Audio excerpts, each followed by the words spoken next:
जिला कांग्रेस कमेटी के अध्यक्ष अशोक श्रीवास्तव के नेतृत्व में आज चिरमिरी खरगवा पत्रकार संघ के भवन में पत्रकार वार्ता आयोजित की गई। पत्रकार वार्ता में सती मंदिर विस्थापन व आदिवासी लड़की पर हुए अत्याचार को लेकर वार्ता आरंभ हुई। जिलाध्यक्ष अशोक श्रीवास्तव ने बताया कि प्रशासन और SECL की मिलीभगत से जो सती मंदिर देवगुड़ी में विस्थापन का कार्य किया जा रहा है वह पूरी तरह गलत है। आदिवासियों के आस्था के साथ खिलवाड़ किया जा रहा है। केंद्र व राज्य सरकार के दबाव में प्रशासन के द्वारा सती मंदिर देवगुड़ी की विस्थापन का जो कार्य किया गया, जिसका कांग्रेस पार्टी पूरी तरह से विरोध करती है।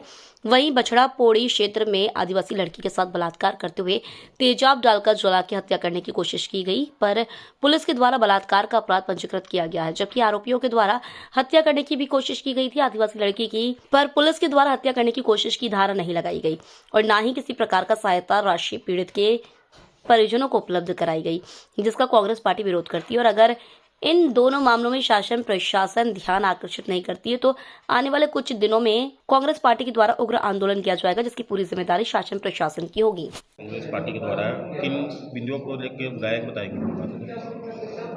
आज की जो प्रेस वार्ता थी उसके मुख्य रूप से उस पर जिस प्रकार से कुछ समय से जब से भारतीय जनता पार्टी की सरकार यहाँ छत्तीसगढ़ में बनी है, आदिवासियों के हितों पर कुठाराघात कर रही है जो सरकार, उसके ही संबंध में हम लोग यहाँ पर प्रेस वार्ता आज रखे थे। चाहे वो हसदो अरण्य का मामला हो, चाहे आदिवासी महिलाओं के ऊपर अत्याचार का मामला हो, उनके दैहिक शोषण का मामला हो, और चाहे यहाँ पर एक निजी कंपनी को खदान देने के बीच में जो आदिवासियों का देवगुड़ी स्थल पड़ रहा था उसको हटाने की बात रही हो, कहीं पर भी सरकार आदिवासियों के विश्वास पर खरी नहीं उतर रही है। विपक्ष कांग्रेस क्या कर रहा है इसके लिए? कांग्रेस विरोध कर रही है, विपक्ष क्या करेगा? विपक्ष का क्या काम है विरोध करना? हम तो उनके भाई हसदो अरण्य में भी हम विरोध किए, हमारे राष्ट्रीय नेता राहुल गांधी जी भी वहाँ पर आए। ये जो देवगुड़ी वाला मामला था इसको भी लेकर हम लोग विरोध कर रहे हैं। और एक जो अभी महिलाओं के ऊपर अत्याचार वाला मामला है वो अपने यहाँ भी उस पर भी हम लोग आंदोलन करने के उस पर है। अभी तक सरकार की तरफ से उस बच्ची को न कोई क्षतिपूर्ति मिला है, न उसके परिवार को मिला है।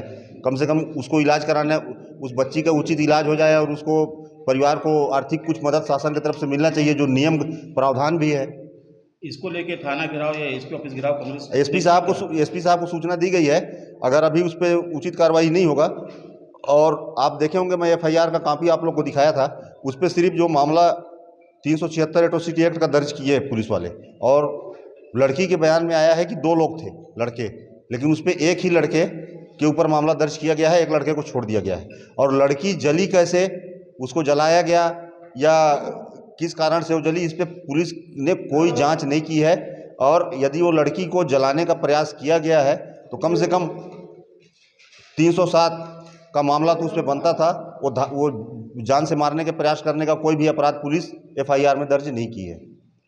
कहने की ये लगता है ना कि विपक्ष में कांग्रेस कमजोर दिखती है। कांग्रेस विपक्ष में थी तो भाभी रही। नहीं, कांग्रेस कहीं से भी कमजोर नहीं है। हम लोग लगातार जनहित के मुद्दों को उठा रहे हैं। अभी 2 दिन पहले हम लोगों ने मनेन्द्रगढ़ में आकर कार्यालय का घेराव भी किया था। जो भी जनहित के मुद्दे हैं उसको हम लगातार उठा रहे हैं।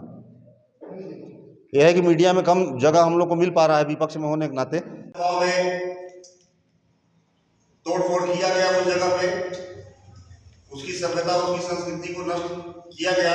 कांग्रेस पार्टी उसकी कड़े शब्दों में निंदा करती है। मैं आप सभी को बताना चाहूंगा कि माननीय उच्च न्यायालय के पारित आदेश में पैरा 2 में लिखा हुआ है कि प्रशासन जो है वहाँ के निवासियों, गांववासियों, समाज के लोगों को बैठाकर एक आम सहमति, तो 34 लाख का नियम मुश्किल से 5-6 लाख रुपए की लागत का है। आप लोग गए होंगे तो देखे होंगे, एक टीम का सेट वहाँ पर बना दिया गया है, उसमें एक दरवाजा लगा। नहीं वो नहीं है, सारी मूर्तियां रखेंगी। अगर 34 लाख रुपए लोग आवंटित किए सरकार मंदिर के लिए, तो मंदिर बना के स्थापित करने में क्या दिक्कत है? नहीं 34 लाख रुपया जो कर्री ने जिला प्रशासन को दिया है कोर्ट के निर्देश के अनुसार, तो उसमें क्या है कि कलेक्टर के माध्यम से कांग्रेस सरकार ने अपने समय पर रुकवा कर रखा था। इससे ये बात साफ जाहिर होती है कि भारतीय जनता पार्टी ने एक आदिवासी चेहरे को मुख्यमंत्री बनाकर जिस प्रकार से आदिवासियों को छलने का काम कर रही है, वो अब किसी से छिपा नहीं। कहने को डबल इंजन की सरकार है, लेकिन आदिवासी मुख्यमंत्री के राज में आदिवासी लोग ही परेशान हैं। मैं एक घटना का यहाँ पर और भी, जब से छत्तीसगढ़ में भारतीय जनता पार्टी की सरकार बनी है, लगातार आदिवासियों के अधिकारों का, उनके संस्कृति का, उनके संस्कारों का, उनके पूजनीय स्थलों का दोहन किया जा रहा है। कल की